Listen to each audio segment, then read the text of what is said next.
that people don't want you to support your dreams or anything like that, but people see risk differently. Some Okay. people says risk as like, I'm trying to protect you. I'm trying to, I don't want you to fail.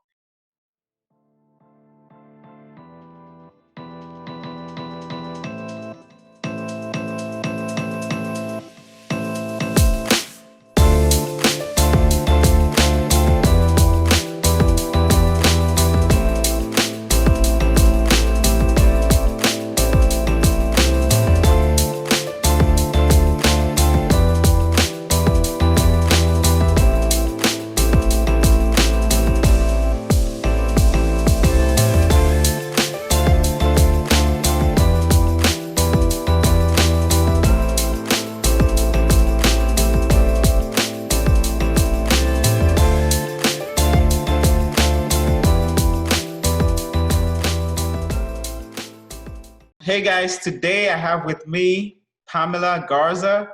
Um, did I say it right? Pamela Garza, right? Yes, That's very right. straight. Awesome. She is the founder and CEO of Bbeauty. It's an app. And as someone who is an app enthusiast, just like her, I'm super excited to talk to her about it. Um, she's a super entrepreneur here in the Rio Grande Valley. And today I have my entrepreneur shirt on, just to commemorate, having someone special like Pamela on the show.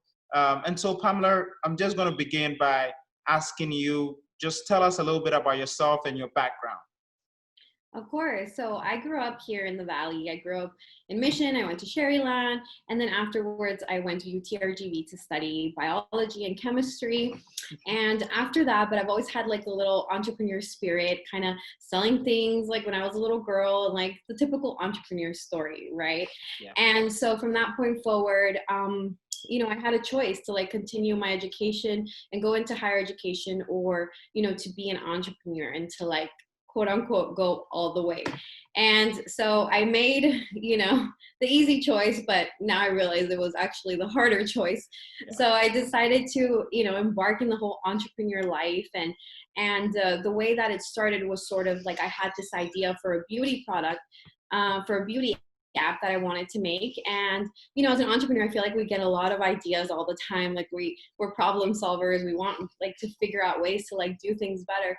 But for me, this was like the one idea that I was like willing to like go all the way for. And so that's kind of how I started. And basically, I won a business competition that allowed funds to start the development of an app because it is very expensive. And then here we are. That's like the the 1 minute story. That's exciting. That's super awesome. When you were talking, you mentioned about biology and chemistry and stuff like that. I want to know more about it. Why did you choose biology? Because I personally also started by studying biology, but I want to know your personal reason why you studied biology in college. Yeah, of course. So like I always thought I was gonna grow up to be a dentist because, in our community we have a lot of like underserved populations. And so for me, that was like a personal pain point. My dad always had issues with his teeth. So I just wanted to be like, like kind of like the entrepreneur dentist of like the Valley. And so that was the goal. And then it came time to apply. I was president of the pre-dental club. I kind of did everything to really set myself up for that path. And when it came time to it, like I couldn't decide. And I remember my sister telling me, like, you have to pick one, like figure it out. Like, do you want to do Bbeauty? Do you want to be an entrepreneur? Do you want to be a dentist? And I just couldn't I couldn't decide. And then one day I was like, you know what? I have to make a choice. Like I can always go to dental school later. I can do things later. But as an entrepreneur, it's a lot easier to do things when you're younger, when, you're just starting out. It's a lot easier to fail. Like it doesn't get you down as hard. So I said, you know what, I could always do that later. Let's go all the way. So we did the Bbeauty. And then also I made a pact like with my family. I said, like, if I win the competition and I get the funds, then I'll pursue Bbeauty. Like I'll take it as a sign. And if I don't, then I'll just do the other thing. And so that's what happened. Wow, that's a pretty, like, for me it's a crazy story. Having two options to say that you either take one or you go the other way. Like everyone else will be super confused on what to do, because I mean you're set for life if you go the dental way, and if you go the entrepreneur way, that's more risk and that's more crazy stuff. coming your way. So that's super interesting. I want to ask about, about your family. What did your family think about that decision that you made? So luckily, I always had really supportive parents, and I think that was part of the reason why, I did kind of grow up as an entrepreneur, having that type of mentality. Because luckily, it was like every crazy idea I tried, like my parents totally like would go with it. Like I remember, I was like, I want to be a ballerina. Okay, here we go. I want to be a tennis. I want to be in tennis. And like I remember, my mom didn't have enough money to like buy a tennis racket or anything like that. And then I remember one day she picked me up from school, and then there was a tennis racket that I wanted in the back seat. So that's really like the kind of family that I grew up in. But it's so interesting because, as I got married and like all these different things happened, it's not so much that people don't want you to support your dreams or anything like that, but people see risk differently. Some Okay. people says risk as like, I'm trying to protect you, I'm trying to, I don't want you to fail. So sometimes like it's very hard because as an entrepreneur, like you have it, in the outside that like you might fail very, and like it might be very damaging to you. And so you have to see it like through their eyes too, that like maybe they're not trying to hurt your feelings, maybe they're trying to help you. But as an entrepreneur, you almost can't have that around you. And so I always recommend like just always stand your ground. And like for people that are like that, maybe just don't talk as much about your ambitions, because maybe at that point people aren't ready to really go full force and like understand and back you up. Wow. So that's huge because, a lot of people complain about, oh, my friends don't support me, and I have friends who say this and that and that. And I think that that's literally the key. You literally told us the key, saying that it's not about, your friends not wanting to support you. It's about the risk factor. And they're saying that you go to dental school or go to do more of entrepreneurship because they are exposed to risk in a whole different way. So I think that's super interesting. That would help me even personally in my life because I've battled with stuff like that, and I know friends who have battled with stuff like that. And I think that it's more about having stepping back and listening and seeing a different perspective. And I think that you really said it, spot on. And I really also kind of want to know, Pam, how did the idea of Bbeauty come about? How did you just wake up and say, this is what I want to do? This is the app idea I want to go with. Sure. So when I was younger, I sold car parts on eBay with my dad. And so that was really like a really big turning point in my life because it made me realize like the power of the internet, like really. And so what happened was that he didn't know anything about using the computer. I didn't know anything about car parts. So we met halfway and helped each other out. And so I remember one time waking up like at 3 a.m. in the morning, and PayPal had this very distinctive like ring when you got paid. It was like the cash bag, right? Like ching, like dropping whatever. And I remember it was like 3 a.m. and being woken up and getting paid for a car part that we were going to have to ship to Turkey. And in that minute, I realized like the power of the internet being your worldwide market, and I fell in love with businesses that, are not brick and mortar, even though I have mad respect for those types of businesses and like there's definitely a place for them. But for me, it was so exciting to see like when, you have a brick and mortar, your customers are like in your city or around your city. And when you have an online business, your potential customers are the world. And so for me, I loved like playing big and like seeing like the potential of that for me was huge. So I think a lot of times regular people have great ideas for fixing problems.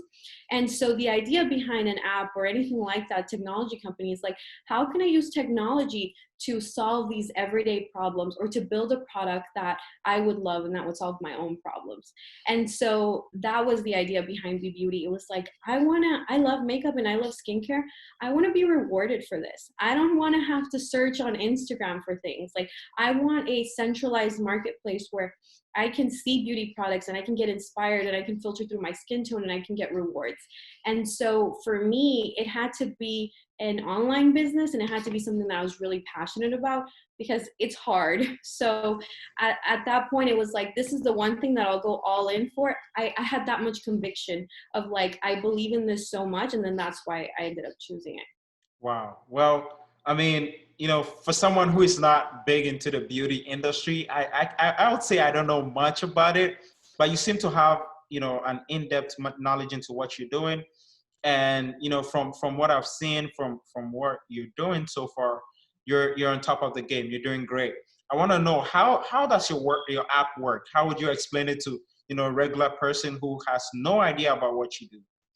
Sure. So I describe Bbeauty as sort of Instagram meets Rakuten rewards. So it's really that simple. It's the idea of anyone sharing content, whether pictures or videos, tagging the products that they're using, being able to search a product, see everything about it, see how people wear it, see what people think about it, and then be able to check out to a third-party site all in one, like the entire, shopping and discovery and research portion of like journey of like of a beauty product. And then the aspect of being rewarded. So I buy from different retailers. I want to be rewarded, regardless of which retailer I go to or where I shop. And so it's the idea of like bundling all that together for the consumer and for like micro influencers and like everyday people that like, it's those people that built up these massive brands and buy the actual products. And so the idea was, really being there for micro influencers, small beauty enthusiasts, and indie beauty brands. Wow. And so far, how's the response been? For you, how's the response been from people and from family and even your users? How's the response been so far? Sure. So right now, I mean, I made a lot of mistakes and I also did a lot of things right. And so we officially launched in December, but we were tweaking a lot of things. When you have your early adopters, it's a lot of like figuring out what do they like, what do they not like. And it's a painful process because you're learning how to build a better product. And when you are a non-technical founder like I am, you are very dependent on the development team. And so you yourself, you wish you could do something overnight, but it's just not the way that it works. And so with us, it's been a lot of like, figuring out what is it that they like, and then also incorporating the rewards feature is a huge thing. And that just recently is launching this week. So I'm excited to see the response on that. And then also another thing, like a lot of people tell you, or you believe like if you build it, they will come. And that's not true. It's like so much of it is like the built up to like build the product is a massive, undertaking in itself. And then marketing the product is like a whole different beast. And so it's like merging those two and like we're like right in the middle of it. So we'll see how it goes. Wow. I mean, as someone who is also trying to get into that journey, I think that, I've had meetings with you and I've learned a lot from you, from what you've told me and some of the things that you've done. Um, we live in an era where we don't have as much, people to look up to when it comes to building apps and stuff like that. And so seeing someone do it and seeing someone, work very hard to get some of these stuff done, it's very, very inspiring. So kudos on that. You're doing great. I wanted to ask you, what are some of the challenges that you face so far with this whole process? And I just want to know some of the real challenges you face in the field.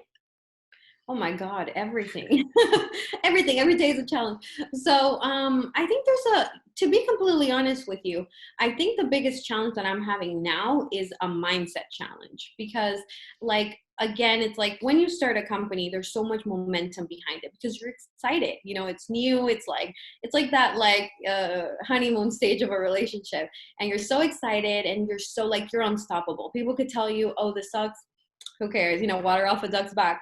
But as you go through, it's like your job as a CEO, as an entrepreneur, is to literally put out fires. Like every day there's something burning, and like you are the firefighter of everything.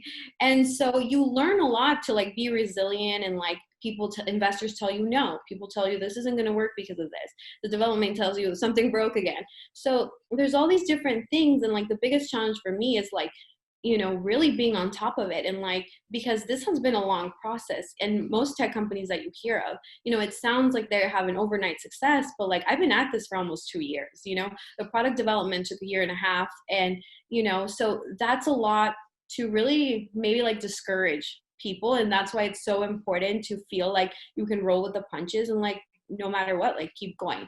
So that's been some, a challenge, but also then you run into like for example, technical things like who's going to build your product, how do you market your product, and that's why I guess it's also really important to have a strong team. And as a solo founder, it's difficult to balance off everything. So my biggest tip is like, what is your zone of genius? Like, I know what my zone of genius is. It's strategy. It's like big picture thinking. I don't like dealing with a lot of the details. So like I outsource that, because I need to focus at what I'm great at. And like, it's not something that like I'm amazing at doing yet, but like I'm working on it because if I want to grow, I need to like stick to what I'm good at and like let go of the rest, because you can't do everything and do it all correct. Yeah, yeah, I totally agree. And early on, you mentioned your competition and the money you want to help you or to help catapult you into a next stage. Can you tell me about the whole experience about that competition? Was it your first competition, and how was that feeling when you went into that? Yeah, so it's actually like a really funny story because that pitch competition wasn't my first competition. I had originally gone maybe 3 years before with a different idea. And then I kind of dropped out. I didn't really like my idea. I wasn't really committed to it. And a year after that, I went again with my brother. So my brother, he designs clothing. He's super artistic, super cool stuff. And at that point, I went, with my brother, but like we were going to do different pitches. And last minute, I just decided to join my brother. Like I'm really close to my family, and I decided like I'm going to leave my stuff because I want to help my brother. So we did his business plan. We did the entire thing. And at that moment, like we lost. Like we pitched, we took his clothing samples, and we lost. And I remember like that being like such a devastating moment for me. But it wasn't so much for me, but it was because of like my little brother. I felt like Yeah. really bad about it, you know. So I remember feeling like terrible, and then I said like, I'm never coming back. I'm not gonna burn this building. I'm just kidding. No, I really don't mean that. But I swore revenge, and then and then I let it go, meditation. But anyways, and so at that point, I remember seeing it again, like the ad or seeing it somewhere on social about like the competition coming up again. This was like 3 years after that moment.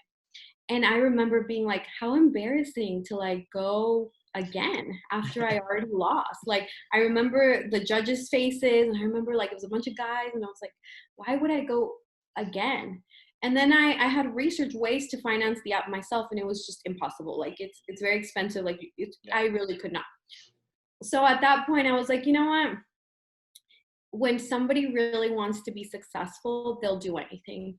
And they don't care what people think about them. Like if you really want to be successful, like you will find a way. Yeah. And so I went back and I said, okay, I'll go back. And I was kind of embarrassed, but like I almost like really didn't care because I wanted to win so bad. And I prepared like it was like my day at war. Like I really prepared, and I walked in feeling like confident, not in like a way of like, oh, I'm gonna win, but confident is in like I put everything on the table, and like it is what it is. And at this point I release it. And then I won $25,000. I won first place. And I just like I was with my sister. My sister started crying because I knew that like I was never going to get an opportunity like that in my life. And so for me it was so important to like do things right. And that was the beginning of that. I personally think that's very inspiring. Oh, thank you. For a lot of people out there who have tried several times to try to get things right. I've tried several times to try to get things right. Um, but it's that spirit to keep going that kind of like inspires you to not give up and keep pushing every day. So you are a complete testament to what we always preach, that don't give up, keep pushing. And you kept pushing, and you got that first seed. So I think that's super inspiring. um, you know I have a few friends, female friends in tech, and one of the things they mention is that being a woman in tech is one of the hardest things, and they have to go through all these struggles that maybe a man wouldn't have to go through. I want to know, have you experienced any struggles with being a female in tech, and anyone looking down on you just because you think you're a woman? Of course. And it's so funny because I never would have thought about that because growing up, like I was very confident in my intelligence. Like Yeah. maybe, everyone has, self-esteem issues every now and then. They want to look better, all of that. But when it came to like feeling educated and smart, like that was never like something that I felt less than. Like in a room walking in, I felt like I could hold my own. When I went to, when I went north, like Austin, Dallas and Houston to like pitch different people, or even being in an angel investor, like the majority of angel investors, like being realistic, are white, older male. Like Yeah. that is who controls the fund. 100%. Yeah. And so for you to go into a room and not see anyone that looks like you, and it's demoralizing because you feel like do I even belong here? And so I started questioning like am I good enough? Like what? And then you see a lot of inequalities. Like you see people getting funded when they have done less work or they have less of a product. And so what you realize is that, really being honest, like this funding world is not fair. It really isn't fair, but you can hack things to your advantage. Like you can hack things, and that's really like like how I try to look at it, because if I look at it from the lenses of like it's not fair, like I'll never do anything for other people. Like I hope to be an investor one day. Like that is my all-time goal. And I want to invest in like women under, any underrepresented minorities, like all of that, people who are non-technical, people who are old. Like you see a lot of ageism in tech. I'm 30 and I feel the pressure. Well, I'm going to turn 30 and I feel the pressure I'm starting to feel old, which is like insane. Like I'm not even 30 yet. But these are realities that I think it's important to talk about. And I think luckily, thanks to all the movements that are happening right now, tech is becoming a more open space, and people are saying like, hey, it's not okay to treat people like that. It's not okay to not give people an opportunity. So it's never been like a better time to be a woman in tech. But yes, obviously I've gone through a whole lot of stuff. Wow. I've heard some of the struggles of other people. I've heard of struggles that people have to go through, but it's really, really interesting and not the best to see things like that happening when you see the disparities between, let's say, even genders, disparities between ethnicities. And I think that's something that shouldn't be happening. And hearing you say you want to be an investor, I think it's very important because we need representation in a lot of industries all across board. And to see that, for me, it's super interesting. Um, One last thing before we go, I've heard your story. It's super exciting, super motivating. And one thing I want to ask you, Pam, is what kind of inspiration or what motivation would you give to people out there who are trying to get their life together, young people who are trying to, get into the tech space, women who are trying to get into the tech space, and even an entrepreneur in general? What kind of advice would you personally give to someone? I would give them the advice to really do their research and to really look into what it is that they're trying to do. Like we are in an age where, information is democratized. Like you can find anything anywhere. Like there is no excuses. Like they have Y Combinator, which is the best, incubator in the entire, well, accelerator in the entire world. From San Francisco, like their lessons, startup school is online, and I think they're going to start another cohort soon for online school. So, you have all these informations. You have tech, Twitter VC, which is like everyone who's a VC is on tech. You have all these different opportunities, and it's so important to do your research from like all aspects and get mentors and get help. And really, listen to those that have gone before you to do that. I learned so many things the hard way, but I'm the first one to be able to, share my journey with others so that they can, like persevere. So always, keep your energy high. I mean, like there's like so many lessons, like keep your energy high, manage your energy, be around positive people, and just try to learn as much as you can and understand. This to me is like my biggest takeaway. I I love the idea that like somebody in the middle of nowhere is going to come up with a solution for something in their field. Like for example, I'm a teacher, let's just say, and I know something about my field that nobody else could know because they're not teachers. And I'm going to use technology to solve this problem in my field. there's millions of people like that, but they just don't have that technology background. Why is it that they can't be and create massive solutions for the world? Like they can. And so, reach out to those that can help you. I recently started a program where I'm coaching founders. And to me, it's so exciting. I see it as maybe the beginning of something, to invest later on. But anyone who has an idea, either an app product, a tech product, it's not so much like focusing on developing the tech, but a lot of like your research, your competitors, your pitch deck, a lot of mentorship around that. So anyone that's interested can reach out. That's something that I'm doing and that I'm like super excited about. And I see the big impact helping founders, Yeah, wow. get their. I think I want to know more about, I said this was going to be the last question, but I really want to know more about the mentorship program that you put up. If you can give us some information on how we can contact you and stuff like that, I think that would be great. Sure. So right now it's in the early stages, but I've already mentored 3 founders and, it's really exciting. So it's basically an 8-week course where you go from like the basic idea to really like, figuring out like the kinks of it, right? Because for example, a lot of people will say, I have an app idea, and I'll be like, okay, let me see your features. And it's like 10 features. Well, first of all, that's very expensive. And second of all, how are you going to figure it out? Or they'll be like, you know what, I have an amazing idea, but I don't have any money for development. Okay, well, there's no code apps. Or, okay, well, your best option is to pitch investors, but you need an MVP, like a true MVP with users. So I'm helping them out with that. It's an 8-week program, and they can reach out to me. They can find me on Founders in Tech on Instagram. It's fairly new, or at my email, pam@bbeauty.io. So Beauty with a double V.